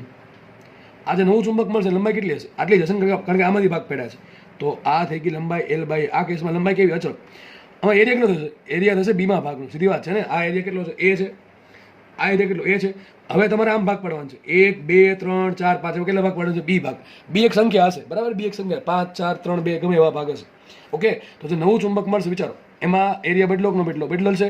એરિયા બદલો, વિચારો એરિયા બદલો તો ધ્રુવમાન કેટલું થશે? જેટલું એરિયા થયો હોય એટલું ધ્રુવમાન થાય. તો ધારો કે આ ધ્રુવ છે, આ એન ધ્રુવ છે, તો આનું ધ્રુવમાન આવશે માઇનસ પી બાય બી, આનું ધ્રુવમાન આવશે પ્લસ પી બાય. ટૂંકમાં ધ્રુવમાન થશે બીમાં ભાગનું. શું થાય? એ લખું છું, ધ્રુવમાન પી કેવું? પી અચળ. લંબાઈ શું થઈ? એમાં ભાગની, એટલે કેટલી? એલ બાય એ કેવું? અચળ. આ ચૂડામો શું થઈ ગઈ? ચૂડામો થશે એમાં ભાગની, કારણ કે લંબાઈ એમાં ભાગની થાય એટલા માટે શું છે? M by. ચલો અહીં લખીએ આપણે. આ જે કેસ છે, આ કેસ એમાં શું થઈ ગયું? એ કેટલું થઈ ગયું? બીમાં ભાગનું. ધ્રુવમાન કેટલું થશે? જે પહેલા ચુંબક હતો અને આગળનો એનું બીમાં ભાગ. ધ્રુવમાન બીમાં ભાગનું મતલબ કેટલું થઈ જશે? આગળ જે હતું એનું બીમાં ભાગ, એટલે પી બાય બી થઈ જશે. ઓકે, ચલો આગળ વધીએ. લંબાઈ કેવી એની? લંબાઈ કેટલી હતી આગળ? L by. તો લંબાઈ કેવી? અચળ ને. લંબાઈ એલ બાય એ અચળ. હવે વાત કરીએ ચૂડામો. ચલો ચૂડામો શું આવશે વિચારો? ચૂડામો. ચલો ચૂડામો શું લખાય બોલો? આની ચૂડામો લખતા તમને આવડી જોઈએ. ચૂડામો સૂત્ર શું આવે? ધન ધ્રુવમાન ગુણ્યા 2 વચ્ચે અંતર. તો શું આવશે? L by. તો ચૂડામો શું આવશે? P by B into L by A. તો આ તમને મળી ગઈ છેલ્લી ચૂડામો, અને આ તમને મળી ગયું છેલ્લું ધ્રુવમાન પી બાય બી. તો જો છેલ્લો ચુંબક મળશે, છેલ્લો ચુંબક, આ પહેલો ચુંબક હતો, પહેલાં આમ ભાગ પડ્યા પછી આમ ભાગ પડ્યા. તો આવું કરવાથી છેલ્લે થયું શું? પહેલાં ચૂડામો કેટલી હતી શરૂઆતમાં? આ મૂળ માટે, અને આ થઈ ગયું અંતિમ માટે. પહેલાં ધારો કે ધ્રુવમાન પી છે, હવે કેટલું થઈ ગયું? પી બાય બી. એના એ પર લંબાઈ લંબ ભાગ કર્યા, એનાથી ચૂડામાં કોઈ ફરક પડવા નથી, પણ એનાથી આપણે શેમાં ફરક પડશે? ચૂડામાં ફરક પડશે. પછી આપણે શું કર્યું છે?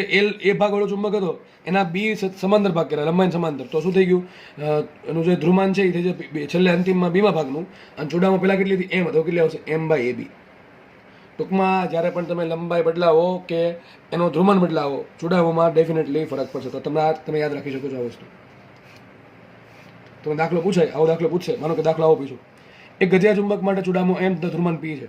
આ ગજિયા ચુંબકના લંબાઈને લંબ 3 ભાગ, ત્યારબાદ મળતા નવા ગજિયા ચુંબકના લંબાઈને સમાંતર 2 ભાગ કરવામાં આવે છે. તો અંતિમ નવા ચુંબક માટે ચૂડામો ધ્રુવમાન શું આવશે? તો તમારો શું આન્સર હશે? એ બરાબર 3 આપ્યા, એ બરાબર 3 આપ્યા અને બી બરાબર 2 આપ્યા. લંબાઈને લંબ 2 ભાગ 3 ભાગ કરો તો એમાં ધ્રુવમાનમાં કોઈ ફરક પડે નહીં, પણ એના લંબાઈ ત્રીજા ભાગની થશે. લંબાઈ ત્રીજા ભાગની થશે, ચૂડામો ત્રીજા ભાગની થશે. પછી જે નવું ચુંબક મળ્યું એને શું કરો? લંબાઈને સમાંતર 2 ભાગ કરો તો એરિયા થઈ જશે અડધો. તો શું આન્સર આવશે? અંતિમ ચુંબક જે બનશે એમાં ધ્રુવમાન હશે બીજા ભાગનું અને ચૂડામો હશે છઠ્ઠા ભાગની. કેટલી હશે? છઠ્ઠા ભાગની. કારણ કે એનો લંબાઈનો અસર થશે અને ધ્રુવમાનની પણ અસર, બંનેની અસર થશે કોના પર? ચૂડામો પર. બરાબર? તો દાખલા આવા આવડવા જોઈએ. ઇઝી વસ્તુ છે, સમજશો એટલે વાંધો નહીં આવે, પણ ગોખવાનો પ્રયત્ન કરો તો તકલીફ પડશે. તો વસ્તુ એ પૂરી થાય છે. આપણે આના થોડાક આધારિત 1-2 દાખલા જો ગણીએ. એક દાખલો ગણીએ આપણે. દાખલો આઈએમપી હજી કહું છું, દાખલો મોસ્ટ આઈએમપી. ચલો શું કહે છે જો, ખાસ જી અને નીટ માટે બહુ આઈએમપી. એક ગજિયા ચુંબકનું દળ કેપિટલ એમ, લંબાઈ એલ, ધ્રુવમાન પી અને ચૂડામો એમ. શું કહે છે? ગજિયો ચુંબક છે, એનું કુલ દળ છે કેપિટલ એમ. જો કેપિટલ એમ એટલા માટે કીધું છે મેં, કારણ કે ચૂડામોના સ્મોલ એ મારે મેચ ના થાય એટલા માટે. તો દળ કેપિટલ એમ છે, લંબાઈ એલ છે, ધ્રુવમાન પી છે અને ચૂડામો એમ છે. આગળ વધીએ. તેને બાહ્ય બી સાથે અમુક ખૂણે ગોઠવતા તેની દોલનની ગતિનો આવર્તકાળ કેપિટલ ટી મળે છે. હવે તમને યાદ હોવું જોઈએ સૂત્ર. બરાબર. શું હોવું જોઈએ? સૂત્ર યાદ હોવું જોઈએ કે ભાઈ ટી આવર્તકાળનું સૂત્ર શું હોય? તો તમે યાદ કરાવો, ભણાવ્યું હતું. ઓમેગા બરાબર P E by I, under root P E by. યાદ છે? યાદ હોવું જોઈએ. ઓમેગા બરાબર હતું under root P E by I. એ પીની જગ્યાએ શું આવશે? M B by I. શું આવશે? એમબી બાય આઈ. આઈ શું છે? જડત્વની ચાક માત્રા. ભાઈ આ બધું રિવિઝન કરો છો તો આ વર્ષમાં કે કોઈ વસ્તુ નહીં આવડે. આપણે અહીંયા વાત આવર્તકાળની કરી. તો સૂત્ર શું છે? આવર્તકાળ ટી બરાબર 2 pi under root I by MB. I શું છે? ચાચા હજી કહું છું. આઈ શું છે? લખી દો સાઈડમાં. આઈ છે જડત્વની ચાક માત્રા. ઓકે, તો મને મળી ગયું સૂત્ર. તો આવર્તકાળ 3 વસ્તુ પર ડિપેન્ડ કરે: જડત્વની ચાક માત્રા પર, ચૂડામું પર અને બી પર. તો તમને શું કહે છે? બાહ્ય બી અમુક ખૂણે મૂક્યું, દોલન કર્યો, એ દોલનનો આવર્તકાળ કેપિટલ ટી મળે. ચલો આગળ વધીએ. હવે બહુ મસ્ત દાખલો છે. શું કહે છે? આ જે ચુંબક છે, ચુંબક કેવું છે? કે ચુંબક આવું છે. તો કે એસ ધ્રુવ છે, એન ધ્રુવ છે. આ છે કેટલું? માઇનસ પી. આ છે પ્લસ પી. લંબાઈ કેટલી છે? લંબાઈ છે કેપિટલ એલ. ઓકે, અને ચૂડામાં શું આવશે? એમ બરાબર પીએલ. શું આવશે? એમ બરાબર પીએલ. અને દળ કેટલું છે? આનું દળ છે કેપિટલ એમ. ઓકે, વિચાર કરી કે જડત્વની ચાક માત્રા સૂત્ર શું આવે? યાદ કરો. જડત્વની ચાક માત્રા શું આવશે? તો આપણે ખબર છે એક ચુંબક છે, ચુંબકનો નોર્મલ એરિયા કેવો? નાનો જ હોય. એટલે આપણે ચુંબકને ગણી શકીએ સળિયો. શું ગણી શકીએ? સળિયો. ગજિયા ચુંબકને તમે સળિયો ગણી શકો છો. અથવા ચુંબક કે સોય આવે એને પણ તમે સળિયો ગણવો. અને તમને યાદ હોવું જોઈએ કે એક સળિયો છે, બરાબર? પેન છે. એ પેનની લંબાઈને લંબ સેન્ટરમાંથી પસાર થતી લંબ અક્ષને અનુલક્ષીને જચા કેટલી આવે? તમને ભાઈ યાદ હોવું જોઈએ. સાબિત કરાવ્યું છે. આઈ બરાબર 1/12 ml². કેટલી હોય? આઈ બરાબર 1/12 ml². છેડામાંથી કેટલી આવે? 1/3 ml². ચાક ગતિનું રિવિઝન કર્યું હશે એને આરામથી યાદ હશે. રિવિઝન બાકી હશે તો ભાઈ કંઈ યાદ હશે નહીં. તો એમાં હું તમને કંઈ ના કરી શકું, બરાબર છે? સિવાય કે સલાહ આપી શકું કે ફટાફટ રિવિઝન કરો, બરાબર? ઓકે, ચલો. તો પહેલો કેસ ભણીએ આપણે. શું કહે છે? આ ગજિયા ચુંબકના લંબાઈને સમાંતર. શું કર્યું? લંબાઈને સમાંતર એ ભાગ કર્યા. લંબાઈને સમાંતર એ ભાગ કર્યા. કેટલા ભાગ કર્યા? તો નવા આવર્તકાળ કેટલો? તમને એમ કહે છે આ ચુંબક છે, તમે શું મૂક્યું? બાહ્ય બીમાં મૂકો. બાહ્ય બીમાં મૂકો તમને ખબર છે ને, આપણે ટોક લાગશે, નાનો ખૂણો સૂક્ષ્મ હોય તો આટલા આવર્તકાળથી દોલન કરશે, આપણને ખબર છે. સૂત્ર આવશે ડોલરનું ટી બરાબર 2 pi under root I by MB. હવે ક્વેશ્ચન એમ છે કે આ ચુંબકના તમારે લંબાઈને સમાંતર, જો શું લખ્યું છે? લંબાઈને સમાંતર એ ભાગ કરવાનો. વિચાર કરો, લંબાઈને સમાંતર આમ થાય ને, બરાબર? આમ થશે કે નહીં? તો તમારે આમ ભાગ કરી નાખો. તો દોરું છું સાઈડમાં અહીંયા, એક આવું હશે કે નહીં હોય? એક આવું મળશે. વિચાર કરો, લંબાઈને સમાંતર એ ભાગ કરવાથી થશે એરિયા એમાં ભાગનો. હવે તમને ભાઈ આવડવું જોઈએ, બરાબર છે? આ થઈ ગયો એસ ધ્રુવ, આ થઈ ગયો એન ધ્રુવ. ધ્રુવણ કેટલો આવશે? અહીંયા આવશે માઇનસ પી બાય એ, અહીંયા કેટલો આવશે? Plus P by B. Sorry, plus P by A. Okay, લંબાઈ કેટલી? લંબાઈ તો રહેશે સર એલ જ તે. લંબાઈ કેટલી એલ જ રહેશે. તો વિચારો, લખું છું લંબાઈ કેવી? અચળ. કેટલી થઈ ગઈ? એલ. ધ્રુવણ કેટલું થઈ ગયું? ધ્રુવણ થઈ જશે કેટલું? પી બાય એ. પહેલાં કરતાં એમાં ભાગનું. ઓકે, થઈ ગયું. વાત આગળ વધારીએ. એરિયા કેટલું થશે? ક્ષેત્રફળ થશે એમાં ભાગનું, એટલે ધ્રુવણ એમાં ભાગનું થયું છે. ઓકે, વિચાર કરો દળ કેટલું છે? દળનું કામ કેમ છે? મારે જતા શોધવી પડશે. એટલે દળ શું થાય? વિચારો, તમે એ ભાગ કરો છો તો દળ થશે એમાં ભાગનું. તો આવશે એમ બાય એ. સીધી વાત છે. આ ચુંબક છે, મારો કે દળ 10 ગ્રામ છે, મને 10 સરખા ભાગ કરી નાખું તો ગ્રામ કેટલું થયું? દળ કેટલું થાય? 10 ગ્રામ ભાગ્યા 10, 1 ગ્રામ થશે. સીધી વાત છે, બરાબર કે નહીં? તો આગળ વધીએ આપણે. હવે શું શોધવાનું? શું છે? આવર્તકાળ શોધવાનું છે. આવર્તકાળ અમારે લેવા દેવા છે. તો વિચાર કરો, બી તો મેં એમને રાખ્યું છે, ખાલી મેં ચુંબકના ભાગ કર્યા. તો ચલો, બી કેવું અચળ? વિચાર કરો, આપણે 2 પાઈ કેવા અચળ? બી અચળ. તો વધુ શું? આઈ ને એમ. શું વધુ? આઈ ને એમ. તો તમારે દરેક વસ્તુ શું શોધવી પડશે કે ચુંબકના ભાગ કરવાથી એની જડત્વની ચાક માત્રામાં કંઈ ફરક પડ્યો કે નહીં, અને બીજું શોધવું પડે એની જે ચૂડામો છે એમાં કાંઈ ફરક પડ્યો નહીં. લખી નાખો, ચૂડામો કેટલી આવશે? ચૂડામો બરાબર એમ ડેશ બરાબર. સૂત્ર શું આવશે? એમ ડેશ બરાબર, વિચારો, લંબાઈ એલ ગુણ્યા 2 ધ્રુવો વચ્ચે અંતર. સોરી, 2 ધ્રુવો વચ્ચે અંતર એલ ઇન્ટુ ધ્રુવમાન કેટલું? પી બાય. આન્સર આવશે પી એલ બાય એ. શું આવશે? P L by. એટલે કેટલું થઈ ગયું? એમ બાય એ કે નહીં? કેટલું થશે? એમ બાય એ. કારણ કે એમ શું છે? મારી શરૂઆતી ચૂડામો છે, બરાબર છે? તમારે આન્સર લાવવાનો છે શરૂઆતના આવર્તકાળ સ્વરૂપે. તો આ મારો શરૂઆતનો આવર્તકાળ છે આટલો, બરાબર છે? તો અહીંયા ચૂડામો થઈ ગઈ એમાં ભાગને. આપણે સીધી વાત છે ભાઈ, તમે લંબાઈને સમાંતર ભાગ કરો તો મેં તમને પહેલાં ભણાવ્યું કે ધ્રુવમાન એમાં ભાગનું થશે, લંબાઈ રહેશે એલ અચળ, અને ચૂડામો થશે એમાં ભાગનું. થઈ ગયું. હવે સર વાત કરીએ બીજી કોની? જડત્વની ચાક માત્રા. તો જડત્વની ચાક માત્રા સૂત્ર શું આવશે? જડત્વની ચાક માત્રા જચા આઈ ડેશ બરાબર સૂત્ર શું આવશે? 1/12 બરાબર ને? 1/12. દળ કેટલું છે? દળ થઈ ગયું એમાં ભાગનું. તો 1/12 ml². પણ દળ કેટલું? M by A into L. લંબાઈ તો એલ જ છે, તો L². તો જડત્વની ચાક માત્રા શું આવશે? આઈ ડેશ બરાબર આઈના છેદમાં એ. આવડે કે ના આવડે ખબર પડવી જોઈએ. શું કર્યું છું મેં? ખાસ તમને ખબર પડવી જોઈએ. ચૂડા મોકલી થઈ ગઈ એમાં ભાગને, કારણ કે ધ્રુવમાન એમાં ભાગનું થયું. એટલે જડત્વની ચાક માત્રા પણ એમાં ભાગની થઈ. જડત્વની ચાક માત્રા શું આવે? 1/ml². 1/12 ml². શું આવશે? 1/12 ml². છે તો સળિયો જ તે હજુ. અને આ જ એક્સિસ છે તો સૂત્ર શું આવશે 1/12 ml સ્ક્વેર. એમાં એમ કેટલું થઈ ગયું, દળ થઈ ગયું એમાં ભાગનું. લંબાઈ તો કેવી છે, અચળ છે. તો જડત્વની ચાક માત્ર શું આવશે, I ડેશ બરાબર 1/12 નવું દળ m/a ઇન્ટુ લંબાઈ l સ્ક્વેર. કેટલી થઈ ગઈ જડતા, આપણે પણ 1/12 ml સ્ક્વેર શું કીધું, I કીધું. તો કેટલી થશે જડત્વની ચાક માત્રા એમાં ભાગની થઈ જશે, કારણ કે દળ થઈ ગયું એમાં ભાગનું એટલા માટે. તો ચેક કરો, નવો આવતકાલ શું આવશે, લખી શકાય. આવતકાલ શું આવે, આવતકાલ t proportional to I/m. તો એ કામ દાખલો ગણું છે અહીંયા આપણે, આ નવો દાખલો બીજા પેજમાં ગણી નાખશું, બરાબર છે. તો શું આવશે અહીંયા, તો નવો આવર્તકાળ, આ કેસમાં નવો આવર્તકાળ ટી ડેશ પ્રપોઝલ ટુ શું આવશે, I dash by m dash ને, બરાબર ને. આ બે બદલી ગયો એટલે શું આવશે, I dash by m dash. B કેવું અચળ, 2π કેવું અચળ, તો મૂકી દો સીધી કિંમત માટે. ટી ડેશ બરાબર શું આવશે, આ કેટલું થઈ ગયું એમાં ભાગનું, કેટલું થઈ ગયું એમાં ભાગનું. તો શું આવશે, ચલો સીધું મૂકું છું અહીંયા. અહીંયા આવશે I/a ને અહીંયા કેટલું આવશે m ડેશ આવશે m/a, અરે સોરી હા m/a. તો એ તો ઉડી ગયા, શું થઈ ગયું, એ તો ઉડી ગયા. તો શું આવશે એ માટે ટી ડેશ બરાબર આવશે ટી. શું છે, ટી ડેશ બરાબર ટી. ત્યાં આવ્યું શું, I/m પ્રપોર્શનલ ટુ આવશે, પ્રપોર્શનલ ટુ I/m જ આવશે.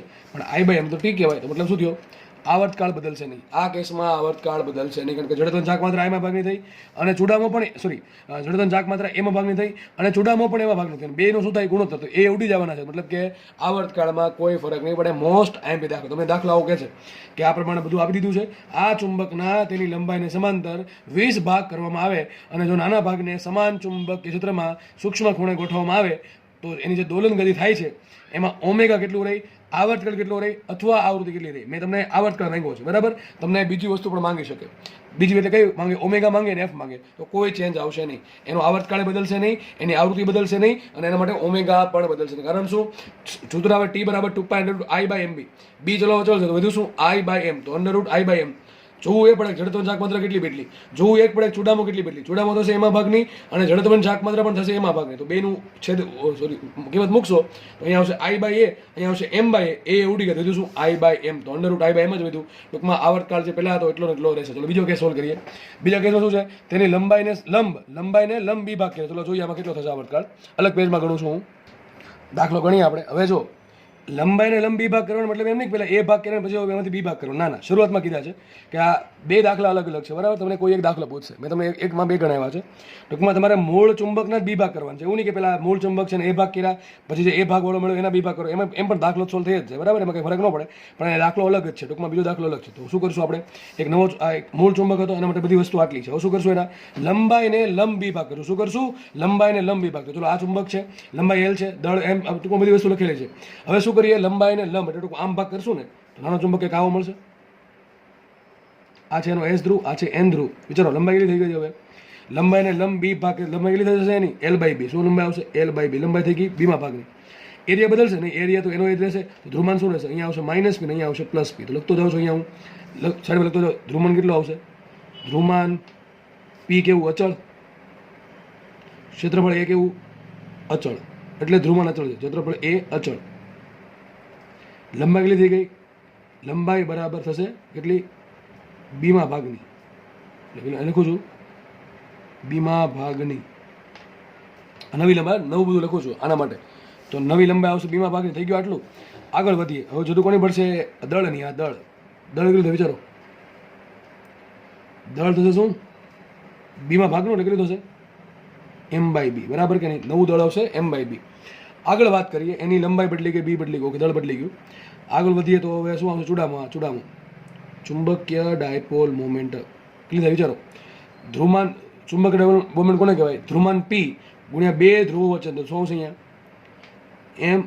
m નહીં, ઓકે m ડેશ બરાબર શું આવશે, m ડેશ બરાબર અહીંયા આવશે PL/b ને PL/b. તો શું આવશે m/b. ટૂંકમાં ચૂડામો થશે બીમાં ભાગની. ખબર જ છે આપણને. અહીંયા સાઈડમાં કરી નાખું જચા, નવી જચા મળશે. કેટલી થશે જચા I ડેશ બરાબર સૂત્ર શું આવે 1/12. આની જચા શું આવશે 1/12 m શું છે વિચારો, m છે m/b. તો 1/12 m/b બરાબર ને, 1/12 m ઇન્ટુ L કેટલા છે L/b નો સ્ક્વેર. બરાબર આવડે કે ન આવડે ભાઈ, આવડવું જોઈએ બધાને. 1/12 ml સ્ક્વેર સૂત્ર મૂકો તો મૂકીએ માટે I ડેશ બરાબર શું આવશે 1/12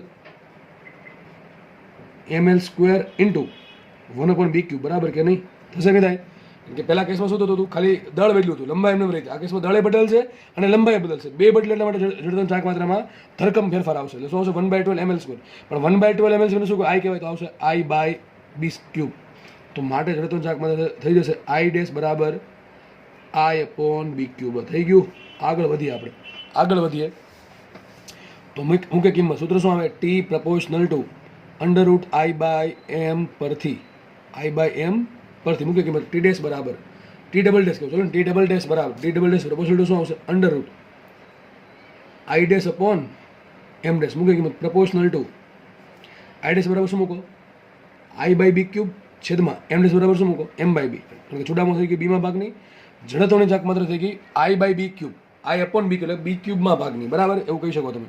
તો સીધી વાત છે કે ભાઈ અહીંયા શું વધશે, b³ ને b³ આવશે નીચે, b જશે ઉપર, તો નીચે b² વધે. શું વધે, b². તો સૂત્ર આવું બની ગયું 1/√I/m × b², બરાબર ને.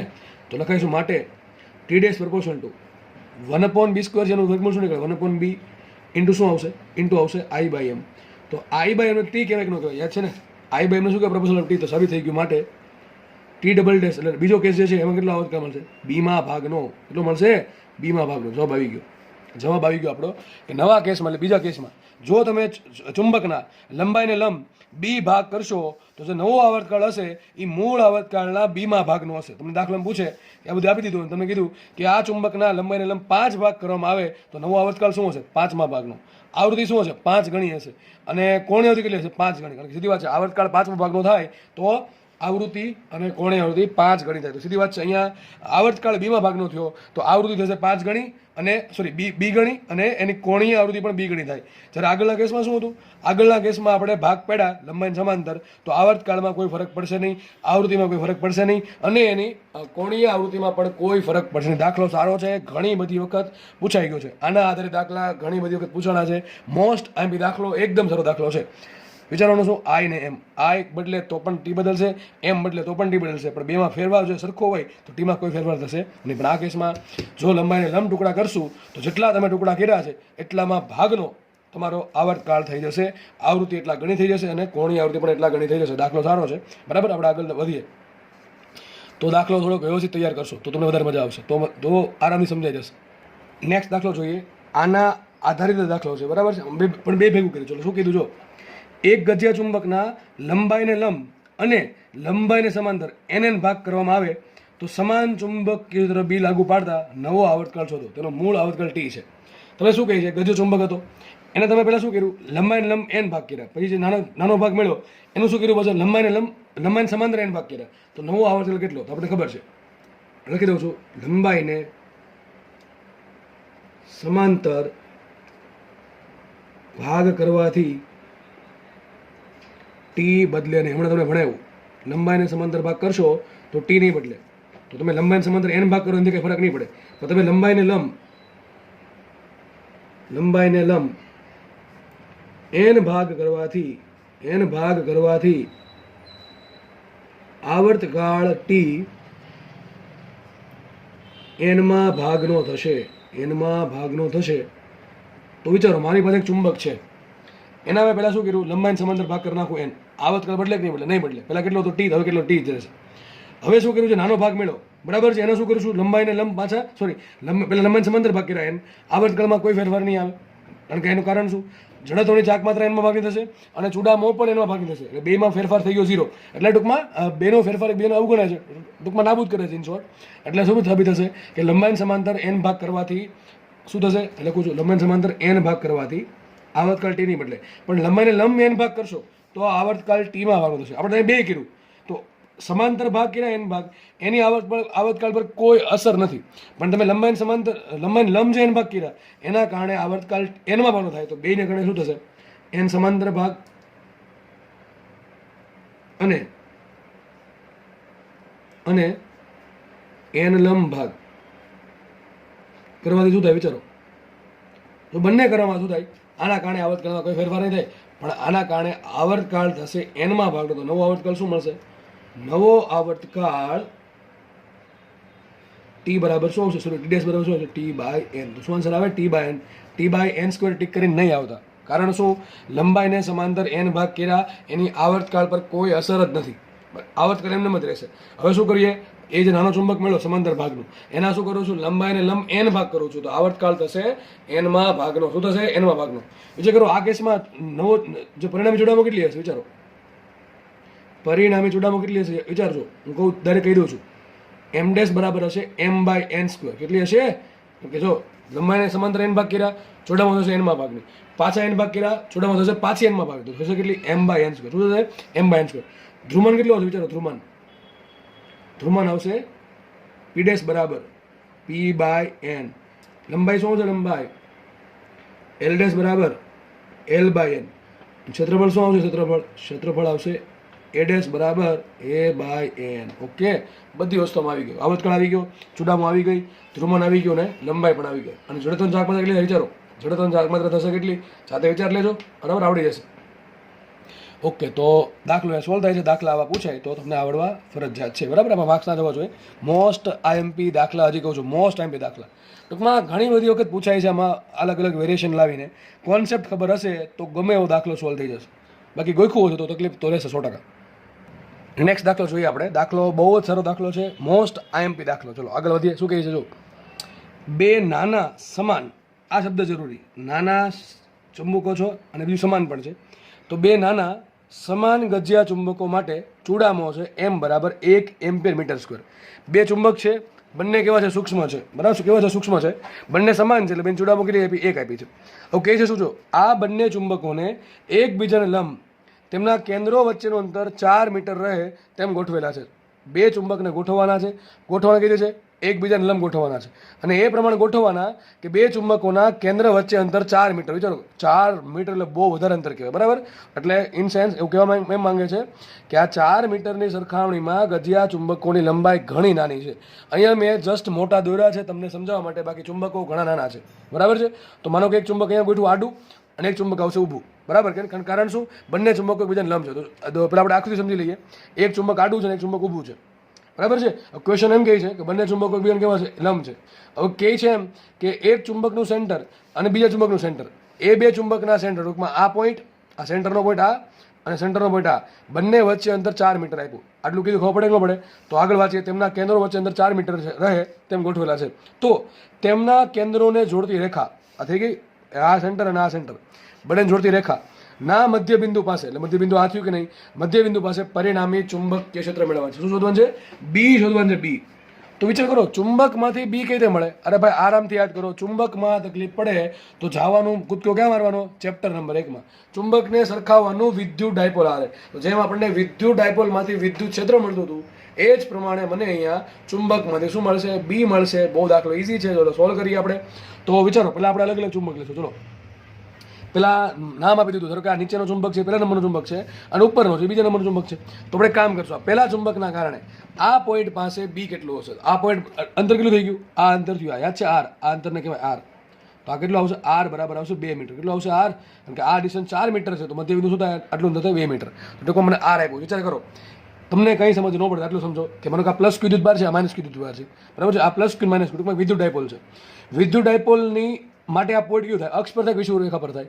યાદ કરો, ક્યાં થાય, અક્ષ પર થાય કે વિષુવરેખા પર થાય? તો સીધી વાત છે, વિદ્યુત ડાયપોલ આ પ્રમાણે છે, તો આ એની થઈ ગઈ અક્ષિસ, તો આ એની અક્ષ પરનો પોઈન્ટ. ક્યાં થાય, એની અક્ષ પરનો પોઈન્ટ, બરાબર છે. આપણે એવું ભણ્યા હતા, યાદ તમને યાદ હશે ભાઈ, ચેપ્ટર 1 યાદ હોવું જરૂરી છે. જો યાદ નહીં હોય તો કદાચ આ નહીં સમજાય. હું એવું એઝ્યુમ કરીને ચાલું છું, ધારીને ચાલુ કે તમને ચેપ્ટર 1 તો એટલીસ્ટ યાદ હશે. કારણ કે હવે આ બધું પૂરું થવા આવ્યું છે, અને તમને જે શરૂઆતમાં પહેલું ચેપ્ટર ભણાવ્યું 12માનું, જો એ પણ તમને ના આવડતું તો ભાઈ તમે અઘરી પરિસ્થિતિમાં મુકાશો. ઓકે, ચલો આપણે બાય ધ વે જવા દઈએ. તો તમને આવું ભણાવ્યું હતું કે ભાઈ કોઈ વિદ્યુત ડાયપોલ છે, એની અક્ષ પરનું કોઈ બિંદુ હોય, તો ત્યાં વિદ્યુત ક્ષેત્રનું શું સૂત્ર આવે મોટા અંતર માટે, યાદ કરો, 2kp/r³. સૂત્ર શું આવે, 2kp/r³. વિદ્યુત ક્ષેત્ર સદિશ રાશિ, મૂલ્ય કેટલું આવશે એનું, 2kp/r³. અક્ષ પરના બિંદુએ, જ્યાં કે શું છે, કે શું છે, બળ, આપણે પેલું આપણે કુલમનો અચળાંક, પી શું છે, વિદ્યુત ડાયપોલની ડાયપોલ મોમેન્ટ પી, અને આર શું છે, બે બિંદુઓને ડાયપોલના સેન્ટર વચ્ચે અંતર. પણ આ સૂત્ર ક્યારે વપરાય કે જ્યારે અંતર એ જે અંતર છે આર એ ડાયપોલની લંબાઈના સરખામણીમાં ઘણું મોટું હોય. એ દેખીતી વાત છે. ચુંબક કેવું છે, નાનું છે. તો આપણે જેમ એ શોધતા હતા એ રીતે એવું જ અહીંયા શું શોધશું આપણે, ચુંબકીય ડાયપોલ ગજિયા ચુંબક માટે આપણને બી મળશે. સૂત્ર શું આવશે, 2kp બાય આર ક્યુબ. આવું તમને કરાવેલું છે, કોષ્ટક બનાવ્યું હતું લગભગ લેક્ચર નંબર 1 અથવા 2 આવું કરાવ્યું છે, બરાબર છે. ચેપ્ટર નંબર 1 ની ચેપ્ટર નંબર 5 સાથે સરખામણી. તો દાખલો સોલ્વ કરીએ આપણે. શું કરશું બોલો આમાં? તો અને હા, બીજી વાત એ હતી કે ડાયપોલની અક્ષ પરના બિંદુએ વિદ્યુત ક્ષેત્ર ક્યાં હોય, ડાયપોલ મોમેન્ટની દિશામાં. હવે આ ચુંબકની ડાયપોલ મોમેન્ટ ક્યાં આવશે, કાં તો આમ આવે કાં તો આમ આવે. હવે એવું કંઈ જરૂર નથી ઉપર એન લેવો નીચે એસ લેવો, તમે ઊંધું કરી શકો છો. મેં એ જે લીધું છે એના માટે એસ થી એન જશે જે બાજુ, તો એ બાજુમાં શું હશે, ડાયપોલ મોમેન્ટ એમ હશે. તો ડાયપોલ મોમેન્ટ એમ જે દિશામાં હશે એ દિશામાં B1 હશે. ટૂંકમાં આ પોઈન્ટ પર B1 ક્યાં હશે, B1 હશે આ રીતે. B1 શું છે, પહેલા ચુંબકના કારણે ઉદ્ભવતું ચુંબક ક્ષેત્ર. આ પોઈન્ટ ક્યાં છે, તો આ પોઈન્ટ છે ડાયપોલ જે ચુંબક છે, ચુંબકની અક્ષ પર. તમને આવું ભણાવ્યું છે કે ચુંબકની અક્ષ પરના કોઈ પણ બિંદુએ જો બિંદુ દૂર હોય તો ત્યાં બી સૂત્ર શું આવશે, B1 બરાબર આવશે 2kp બાય r ક્યુબ. લખું છું 2kp બાય r ક્યુબ પરથી, 2kp બાય r ક્યુબ પરથી. જો આ સૂત્ર કોનું છે, વિદ્યુત ક્ષેત્રન છે. તમને બનાવવાનું કહું છું, બાકી સૂત્ર આવું નહીં મૂકતા. સૂત્ર શું મૂકશો, B1 બરાબર 2 રાખો એમને. કે શું આવશે, કે આવશે μ0.4 પાઈ, μ0.4 પાઈ. P1 તરીકે અહીંયા P શું છે, વિદ્યુત ડાયપોલ. એની જગ્યાએ શું આવશે, ચુંબકીય ડાયપોલ M. જો તમને અલગ અલગ આપે M1 ને M2 તો તમારે M1 લેવો પડશે. શું લેવો પડશે, M1. ચલો લખું છું M1 છેદમાં અંતર તો કેટલું છે, અંતર છે R નો ઘન. આ મને મળી ગયું B ક્યાં મળશે, ઉપર તરફ મળશે. B ક્યાં મળશે, આ પ્રમાણે ઉપર તરફ મળશે. એક કેસ પૂરો થઈ ગયો. તો પહેલા ચુંબકના કારણે નીચેનો જો ચુંબક છે એના કારણે આ પોઈન્ટ પર B ક્યાં હશે, તો આ એ પોઈન્ટ ક્યાં છે, ચુંબકની અક્ષ પર છે. તો ચુંબકની અક્ષ પરના બિંદુએ ચુંબક ક્ષેત્ર ક્યાં હોય, તો ચુંબકીય ડાયપોલ મોમેન્ટની દિશામાં ટૂંકમાં આ રીતે હશે, બરાબર, ઉપર તરફ. ચુંબક ડાયપોલ મોમેન્ટ ઉપર તો ઉપર, જો નીચે હશે તો નીચે હશે, ટૂંકમાં લાઈન પર જ આવશે. ઇન શોર્ટ ઉપર કે નીચે. B1 મળી ગયું. એક કેસ તો ખતમ. બીજો કેસ સોલ્વ કરીએ. બીજું ચુંબક એ છે, આ બીજા ચુંબકના કારણે પણ અહીંયા તમને ચુંબક ક્ષેત્ર મળે. જો નીચે ઘડીક ભૂલી જાઓ, આપણે વાત કરીએ આ ચુંબકની. આ ચુંબક આડું છે અને આ પોઈન્ટ ક્યાં છે, વિચારો. આ પોઈન્ટ ક્યાં છે, આ ચુંબકની વિષુવ રેખા પર. આ ચુંબકની એક્સિસ આમ થશે, આ ચુંબકની એક્સ આમ થશે, બરાબર. તો આ આડું ચુંબક છે, એના માટે આ પોઈન્ટ ક્યાં થાય, વિષુવ રેખા પર. ક્યાં થશે, આના માટે થશે વિષુવ રેખા પર. આના માટે થશે વિષુવ રેખા પર. આના માટે થશે ક્યાં, એની આના માટે થશે એની અક્ષ પર. ભાઈ તમે તમારા શબ્દોમાં લખી નાખજો બધું, બરાબર છે. હું રસ ખાલી તમને સમજાવું છું. સમજણ જે પડે એ તમને તમારા ચોપડામાં લખવાની છે, જેથી લાંબો સમય ભૂલાય નહીં, યાદ રહી, બરાબર. તો અક્ષ પરથી ક્યાં છે, વિષુવ રેખા પર છે. વિષુવ રેખા પર સૂત્ર શું આવે, kp બાય r ક્યુબ. સૂત્ર શું આવે, kp બાય r ક્યુબ. સૂત્ર શું આવશે, B2 બરાબર આવશે kp બાય r ક્યુબ પરથી. kp બાય r ક્યુબ પરથી મૂકે કિંમત B2 બરાબર કેનું થઈ જશે, μ0.4 પાઈ, μ0.4 પાઈ. P નું શું આવશે, P છે ડાયપોલ મોમેન્ટ, વિદ્યુત ડાયપોલ મોમેન્ટ. એની જગ્યાએ શું આવશે, M2. ધારો કે M2 છે તો M2 છેદમાં અંતર તો r ક્યુબ છે, બેમાં હરખું જ છે. આમાં અંતર કેટલું આવશે, આમાં પણ અંતર કેટલું આવશે, આમાં અંતર આવશે r બરાબર 2 મીટર. તો બે માટે અંતર કેવા છે, સરખા. r તો બે માર્ક લીધા, બરાબર આપણે. ઓકે, હવે વાત કરીએ દિશાની. ચલો તો જુઓ સાહેબ, અહીંયા આપણે ચુંબક છે કેવું આડું છે, એના માટે આ પોઈન્ટ વિષુવ રેખા પર છે. તમને આવું ભણાવ્યું હતું કે વિદ્યુત ડાયપોલની વિષુવ રેખા પરના બિંદુએ વિદ્યુત ક્ષેત્ર ક્યાં હોય, ચુંબકની અથવા ડાયપોલની વિદ્યુત ડાયપોલ મોમેન્ટની વિરુદ્ધ દિશામાં. આના માટે ચેપ્ટર 1 રિવિઝન કરેલું 100% હોવું જોઈએ. તો આ એવું જ અહીંયા ચુંબકમાં લાગુ પડશે કે ચુંબકની વિષુવ રેખા પરના બિંદુએ ચુંબક કેન્દ્ર ક્યાં મળશે, ચુંબક કેન્દ્ર મળશે આપેલ ચુંબકની ચુંબકીય ડાયપોલ મોમેન્ટની વિરુદ્ધ દિશામાં. કારણ કે આગળ માઇનસ આવે, સૂત્ર શું આવે, minus kp by r cube, બરાબર છે ને. સૂત્ર આવું આવશે minus kp by r cube into p caret. અહીંયા આવશે minus μ0.4 pi m upon r cube into minus આવશે, અથવા આગળ માઇનસ આવશે m કેરેટ. તો તમને ખબર હોવી જોઈએ. હવે આ ચુંબકની ચૂડામો ક્યાં હશે, ચૂડામો હશે S થી. તો આ બાજુ હશે કે નહીં હોય, આ બાજુ હશે ને, M2 હશે આ બાજુ. એની વિરુદ્ધ દિશામાં ટૂંકમાં આમાં લાગશે, આમ લાગશે B2. ભાઈ તમે n અહીંયા લેશો, S અહીંયા લેશો ને તો B2 આ બાજુ લાગશે. તમે S અહીંયા n તો B1 નામ લાગશે. ઇન શોર્ટ કોઈ પણ કેસમાં તમે SN ગમે તે નામ આપો, બેમાં SN ગમે તે નામ આપો, B1 ને B2 કેવા હશે લંબ, તો લખાઈશું અહીંયા B1 લંબ B2. તો પરિણામી B શું આવશે, પરિણામી B આવશે B બરાબર, વિચારો શું આવશે, B1 સ્ક્વેર પ્લસ B2 સ્ક્વેરનું વર્ગમૂળ. આવડે એક નોડ. સૂત્ર શું આવે, સદિશ B બરાબર B1 square plus B2 square plus 2B1 B2 cos 90 cos 90 થશે 0. આ તમારો જવાબ આવી ગયો. હવે આ તમારે કિંમત મૂકવાની છે. તો B1 બરાબર શું મૂકશો, આટલા મૂકશો. B2 બરાબર મૂકશો આટલા. ચલો આમાં લખી નાખું છું અહીંયા M1 બરાબર M2 બરાબર કેટલા આપ્યા, M આપ્યા આપણને, ટૂંકમાં એક જ આપ્યા છે. ટૂંકમાં M કોમન આવશે બેમાંથી. પછી R1 બરાબર R2 બરાબર R કેટલા આપ્યા આપણને, 2 મીટર. કેટલા આપશે, 2 મીટર. આ છે SI એકમમાં. તો આવી ગયું. તો વધે શું ખાલી વિચારો. તો લખાશે આવું, બીમાંથી કોમન શું આવશે? બી બરાબર કોમન શું આવશે? B1માંથી 2 નો વર્ક કરશું, બધો વર્ક કરશું, કોમન શું આવશે? આટલો પદ. જો આપણે જેટલું આપત છે એટલું જ આપત છે, કારણ કે મ્યુ 0 4 2 માં લખું M1 છે M2, કારણ કે શું કીધું M બરાબર 1 2 માં હરખા આપ્યા છે અને R ક્યુબ 2 માં કેવા સરખા છે. તો કોમન શું નીકળશે? કોમન નીકળશે આટલો પદ, mu 0/4 into M upon R cube. અહીંયા શું આવશે વિચારો? અહીંયા શું વધે? 2 નો વર્ગ વધે ને, તો આવશે 2 નો વર્ગ પ્લસ અહીંયા વધશે 1 નો વર્ગ. ભાઈ વ્યવસ્થિત મૂકશો કિંમત તો આ બધી ખબર પડી જશે. તો માટે આન્સર આવશે B બરાબર mu 0/4 into M upon R cube into આવશે √5. અને ડાયરેક્શન ક્યાં આવશે? ડાયરેક્શન આમ ત્રાસી કંઈક આવશે, બરાબર? ત્રાસી આવશે. થોડીક B1 ની વધારે છે, કારણ કે B1 મોટું છે એટલા માટે. હવે એ ડાયરેક્શન આમ પણ હોઈ શકે ને આમ પણ હોઈ શકે, ડિપેન્ડ કરે કે N ને S ક્યાં છે. આપણે જસ્ટ મૂલ્ય શોધવાનું છે, બરાબર છે? તો સૂત્ર શું માટે મૂકો કિંમત? B બરાબર મ્યુ 0 કેટલા હોય? 4 pi 10⁻⁷. ઓકે, M કેટલા આપ્યા આપણને? M આપ્યા 1, તો મૂકીએ 1. √5 રાખો એમને, છેદમાં 4 pi રાખો એમને, 4 pi. R કેટલા આપ્યા? R થશે 2 મીટર ને, એનો ઘન થશે 2 નો ઘન. ગણતરી સાથે કરી નાખવી અને આન્સર લખો ટેસ્લામાં. આ તમારો જવાબ આવી ગયો ટેસ્લામાં. દાખલો ઇઝી છે, પણ થોડોક કોન્સેપ્ટ વાળો દાખલો છે, બરાબર છે? તમે આમાં B1 B2 સુધી ડાયરેક્ટ બાદબાકી કરો, દાખલો ખોટો પડશે, કારણ કે B1 અને B2 એકબીજાને લંબ છે, બરાબર? આ બે ચુંબકો સમાંતર ગોઠવા હોત, એક ઊભું બીજું ઊભું, તો પ્રમાણે એ પ્રમાણ થાય. તો તમારે સાથે વિચારવું પડે. એના માટે મને N ને S ખબર હોવા જોઈએ. ઓકે, ચલો આગળ વધીએ આપણે. નેક્સ્ટ ક્વેશ્ચન સોલ્વ કરીએ. શું કહે છે? ઇલેક્ટ્રોન 5 × 10⁻11 મીટર ત્રિજ્યાની કક્ષામાં 2 × 10⁶ મીટર પર સેકન્ડની ઝડપથી ભ્રમણ કરે છે. તો તેના માટે ચુડામો શોધો, તેનું કોણીય વેગમાન શોધો અને તેના માટે ગાયરો મેગ્નેટિક રેશિયો શોધો. તમને 3માંથી કોઈ એક વસ્તુ પૂછશે. મને આપ્યું શું? ઇલેક્ટ્રોન. તો ઇલેક્ટ્રોનનો વિદ્યુતભાર કેટલો હોય? -1.6 10⁻19 કુલમ. એનું દળ કેટલું હોય? Me બરાબર 9 10⁻³ કિલોગ્રામ. ત્રિજ્યા કેટલી આપી મને? R બરાબર આપ્યું 5 10⁻11 મીટર, ઝડપ આપી V બરાબર આપ્યું 2 10⁶ મીટર પર સેકન્ડ. પહેલો ક્વેશ્ચન છે ચુડામો. હવે મેં તમને યાદ હોય સાબિત કરાવ્યું હતું કે કોઈ વિદ્યુત ભાર છે એ R ત્રિજ્યાની કક્ષામાં V જેટલી ઝડપથી નિયમિત વર્તુળાકાર ગતિ કરે તો એના માટે ચુડામો શું આવશે? M બરાબર ½ QVR. જોઈ લેવો લેક્ચર, પાછો જોયું ન હોય તો સૂત્ર મૂકો, હાફ એમને રહેશે. Q શું આવશે? -E આવશે. VR મૂકો એમને. તો તમારે શું કરવાનું છે? જસ્ટ ખાલી કિંમત મૂકવાનું છે, એમની તમને કંઈક વેલ્યુ મળશે. શેમાં? એમ્પિયર મીટર સ્ક્વેર, બરાબર છે? એ કેટલા મૂકશો? 1/2 એમને રાખો, -1.6 10⁻19. V મૂકો કેટલા? 2 10⁶ અને R મૂકો કેટલા? 5 10⁻11. તમને ઇલેક્ટ્રોન માટે M મળી જશે. એક કામ કરું. બીજું કામ શું કહે છે? બીજું એમ કહે છે કે કોણીય વેગમાન શોધો. કોણીય વેગમાન સૂત્ર શું આવે? L બરાબર R ક્રોસ P. સૂત્ર શું છે? RP. એ લખું થીટા કેટલો હશે? થીટા બરાબર 90 ડિગ્રી. ભાઈ આ બધું સાબિત કરાવેલું છે, જોઈ લેવું. જોયું ના હોય તો, અથવા યાદ ન હોય તો પાછું જોઈ લેજો. તો સૂત્ર આવશે RP sin થીટા. શું આવશે? RP sin theta. થીટા કેટલો હશે? 90 ડિગ્રી. કારણ કે નિયમિત વર્તુળાકાર ગતિમાં સદિશ R અને સદિશ P, એટલે કે વેગમાન અને R બે એકબીજાને કેવા હોય? લંબ હોય. V ક્યાં હોય? વેગની દિશામાં, અને વેગ અને R એકબીજાને લંબ હોય, એટલે R અને P પણ એકબીજાને લંબ જ થશે. સૂત્ર આવશે RP sin 90. sin 90 થાય એટલે સૂત્ર આવશે RP ને P છે વેગમાન, તો મૂકો RMV. તો જસ્ટ તમારે શું કરવાનું છે? R M અને V ની કિંમત મૂકવાની છે. અહીંયા શું આવશે? Me આવશે, બરાબર? M છે ઇલેક્ટ્રોનનું દળ. તો R કેટલા મૂકશો? 5 10⁻11. Me કેટલા મૂકશો? 9 10⁻31. અને V કેટલા મૂકશો? 2 10⁻6. તો તમારું કંઈક L મળશે તમને, બરાબર? શું આવશે એકમ એનો? આનો એકમ હોય કિલોગ્રામ મીટર પર સેકન્ડ ને, તો આવશે કિલોગ્રામ મીટર સ્ક્વેર પર સેકન્ડ, બરાબર? આ થઈ ગયું કોણીય વેગમાનનો એકમ. છેલ્લો ક્વેશ્ચન છે ગાયરો મેગ્નેટિક રેશિયો. તો ગાયરો મેગ્નેટિક રેશિયો કોને કહેવાય?